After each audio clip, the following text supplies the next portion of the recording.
मलिक साहिबा, आप क्या क्या समझती हैं पाकिस्तान तहरीक इंसाफ को लेकर के? उनको भरपूर मौका मिलना चाहिए, क्योंकि बिलावल साहब तो बात करते हैं कि सबको मौका मिलना चाहिए, जमहूरियत है। बिस्मिल्लाहिर्रहमानिर्रहीम। बिल्कुल, मैं समझती हूँ कि चेयरमैन जो बात करते हैं, उस बात की ही आगे आगे से हम भी इसलिए उस बात को लेके चलते हैं कि हम समझते हैं कि सियासी वर्कर जिन जिन जमातों में मौजूद हैं, वो जमातें एग्जिस्ट करती हैं और उनका वजूद जो है उसको झुटलाना नहीं चाहिए या उसको इनकार नहीं उस उनके वजूद से करना चाहिए। दूसरी जो बात यहाँ है कि हम जब पीटीआई की बात करते हैं तो उस वक्त हमें हिमायत करते हुए भी शर्म आ रही होती है। वैसे हम करते ज़रूर हैं क्योंकि हम जमहूरी रिवायात पे यकीन रखते हैं। जमहूरी पार्टियां हमेशा जमहूरी रिवायात को लेके चलना चाहती हैं और पाकिस्तान पीपल्स पार्टी भी उन जमातों में से मैं कहूँगी हम उन जमातों के सरबराह हैं एक तरह से, क्योंकि हम सबसे ज़्यादा अपनी जमात के अंदर और बाहर हमारी सोच ये है कि लोगों को पॉजिटिव तरीके से अपने साथ मिलाया जाए, उनको इंतशार से बचाया जाए और उनको लेके चला जाए। लेकिन जब हम पीटीआई की बात करते हैं तो अभी मेरे भाई कह रहे थे कि अल्लाह करे वो सबक सीखे, अल्लाह करे वाकई सबक सीखे।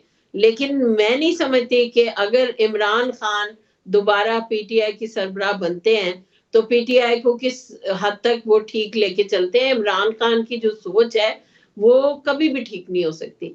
जो गाली गलौज की सियासत, जो बदतहजीबी की सियासत और जो पगड़ियां उछालने की सियासत को उन्होंने फरोग दिया है पिछले 8 साल में, और खास तौर पे वजीर आजम बनने के बाद मेरी जाती सोच ये थी कि शायद ये आदमी अब इतने बड़े मनसब पे बैठने के बाद कुछ थोड़ा सा अपनी जबान जो है उसको ठीक करेगा। लेकिन मुझे अफसोस के साथ कहना पड़ता है कि मैं एक आम सियासी वर्कर हूँ।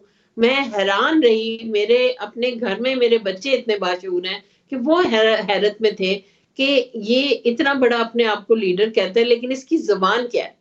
और ये लोगों को क्या, एक देखें लीडर जो होता है लोग उसकी पैरवी करते हैं। आप देखिए पीटीआई के फॉलोअर्स जो हैं वो किसी की इज्जत उनसे महफूज है क्या? ट्विटर के ऊपर, किसी स्पेस के ऊपर, कहीं भी आप चले जाएं, मतलब वो इस फायजा तरह साहिबा, लोगों की वहां में। पीएमएलएन के लीडरान की जब वो जलसों में कहते होते थे जरदारी साहब के हवाले से कि लूटा हुआ पैसा किस तरह सड़क पर घसीट कर लाया जाएगा, तो उनकी भी सियासी जुबान ऐसी ही थी, फिर आप उनके साथ भी बैठे।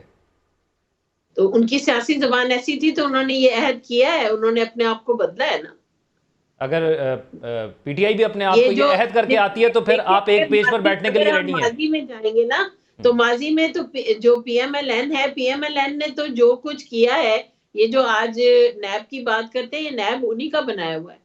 अगर नैब ने किसी को बेगुनाह जेलों में डाला है तो वो पीएमएलएन ने डाला है। लेकिन बात यह है कि उन्होंने अपने माजी से सीखा और उन्होंने इस बात पे माजरत भी की है बारहा कि हमसे जो गलतियां हुई हैं हम उनको नहीं दोहराएंगे। बात ठीक है, यही मैं भी ठीक करती है। हूँ। यानी